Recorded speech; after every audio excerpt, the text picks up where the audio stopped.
Good evening, my name is Specialist Nicholas Romberg, and today I'm going to be teaching you guys a little bit about light, noise, and litter discipline. Alright, you can find the information here for the light, noise, and litter in the STP 21-1-SMCT at 071.Charlie Oscar Mike-0815. Practice noise, light, and litter discipline. The task is to complete this. We need the conditions. The conditions are: you are a member of a mounted or dismounted element conducting a tactical mission and have been directed to comply with noise, light, and litter discipline. Enemy elements are in your area of operation. Some iterations of this task should be performed in MOP 4. Although during this exercise we will not be using MOP 4. The standard is to prevent the enemy from locating your element by exercising noise, light, and litter discipline at all times. Special conditions none. We have our safety risk is low, although we do want to be careful. It can be dark for tripping, slips, and falls. Light for dilation, weather for light and rain. If you come across any of these, use an open flat area for the dark. In the light, use low light filters. During weather, you would like to, if rain or lightning, seek shelter till it passes. Children for noise, you can find an alternate location. Movement, carpet, stairs, avoid extra hazards. Make sure that the area is free and clear of all debris.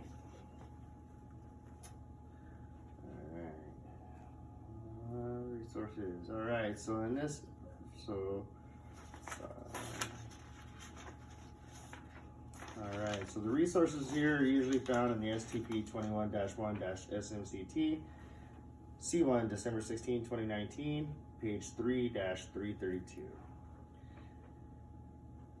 Although for also additional safety concerns, we'd also like to make sure that the hazards are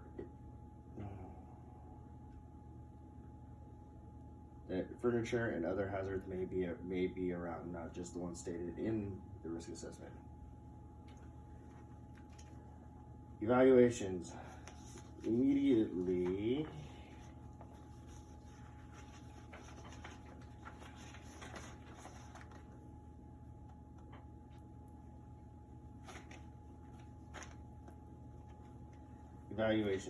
Immediately following your training, you'll be evaluated on an individual basis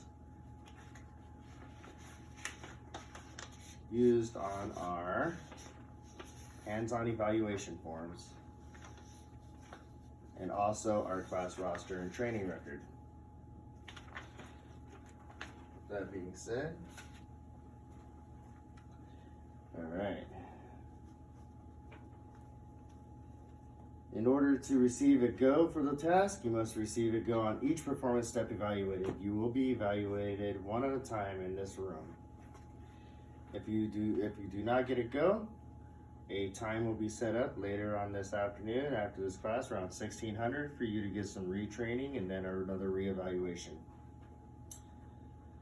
All right. So the lead-in: you are a member of a mounted or dismounted element conducting tactical mission and have been directed to comply with noise, light, and litter discipline. Enemy elements in your area of operation. Some iterations of this task should be performed in MOP 4. Today we will not be using MOP 4. Alright. So this training is going to give you the necessary needs to exercise noise discipline. For noise discipline, you want to A, avoid all unnecessary vehicular or foot movements. B, secure any loose items that would make noise or anything else, metal parts. For example, slings, canteen cups, identification tags, to prevent them from making noise during movement. Either simply move them off or you can tape them together. Note, do not obstruct the moving parts of weapons or vehicles. Avoid all unnecessary talk. When you can, Utilize low volume on your radios, so just enough for you can speak and you can be heard. That's why I whisper every chance you get. Charlie 1 Alpha out. That's to make sure that your enemies can't hear your actions or next steps. What you want to do is you want to make sure that you set the volume to the radio to low. Exercise light discipline. Here we have an old safety light. One of these things you don't want to do is be in a really dark room and then accidentally turn this thing on. It will strobe, it will flash, giving away your position to the enemy that are watching. Now there's ways around this. You can always dim the light out by utilizing a filter. Utilizing the filter allows it to not be seen at such a long distance. Now, for U.S. coalition forces that are utilizing night vision, you can always simply put on the IR tab, which makes it invisible to light, invisible to the human eye, but still visible under night vision, as if it were just flashing white. You always want to make sure that you don't give away your position while utilizing light. You want to utilize light discipline so that you don't give away your position. All right, do not smoke. If you're in a field and you have to exercise these, do not smoke. Smoke could be smelled from hundreds and hundreds of yards away, and just the light from a cherry can actually be seen up to half a mile away. Smoking of cigarettes, cigars can be seen and smelled by the enemy.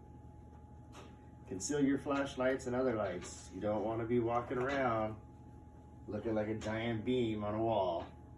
Make sure you secure all your lights so that even if they're inside of a pocket, you turn it on, the light that comes out and escapes is bare minimal.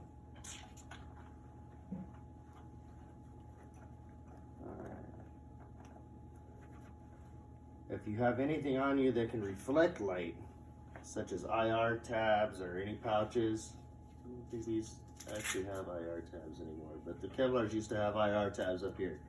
Had a little flap, just like this one. You would take this flap and put it over the top, stopping any of that IR light from being reflected.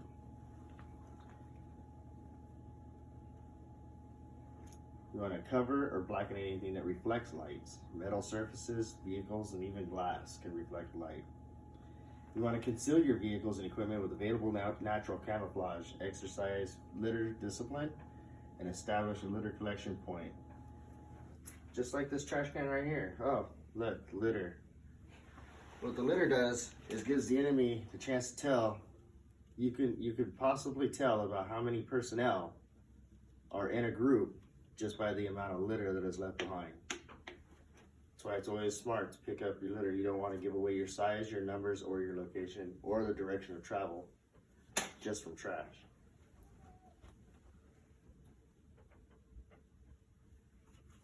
Ammunition cans or boxes or old camouflage work really good when occupying a position.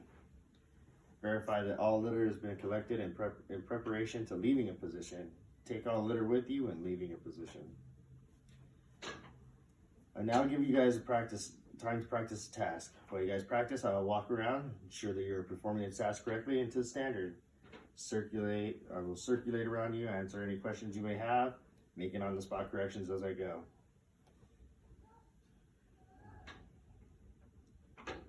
I will be making sure that all safety procedures are being followed. Once again, this training has come from the STP 21-1-ISMCT.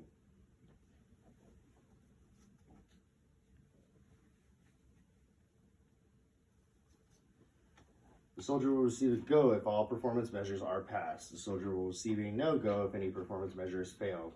If the soldier scores a no-go, you will be shown what was done wrong and how to do it correctly. The retake practice time will be held here in the same room at 1600, and retest will happen immediately after.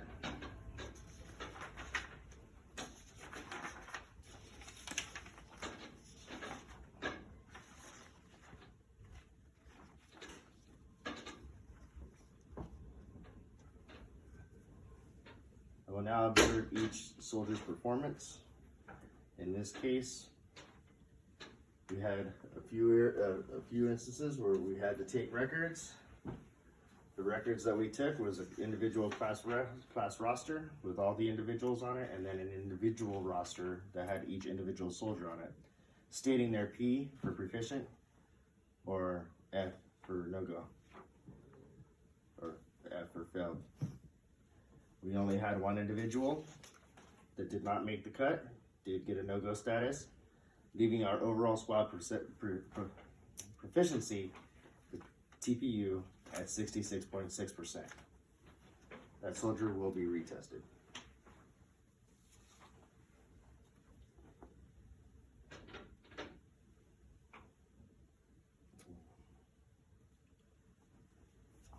At this time, I would like to conduct an AAR. What was supposed to happen? Noise, light, and litter discipline class and testing. What actually happened? What went right? What went wrong? How can training be improved? At this time, I will review our risk assessment. Our controls, our safety controls and efforts were put into place and very effective. At this time, I'm going to conduct a final inspection running full PCC and PCIs to determine that everybody has the gear that they came with and they are not leaving with somebody else's gear. At this time, I'm going to ask all the soldiers to conduct a police call. And I will now report the assessment to the unit leadership. We had a total of 3 personnel, 2 goes, 1 no-go, for a total of 66% on a TPU. And then at this time, we are now able to close out the site. Thank you and have a good night. This concludes my CIT. Thank you very much.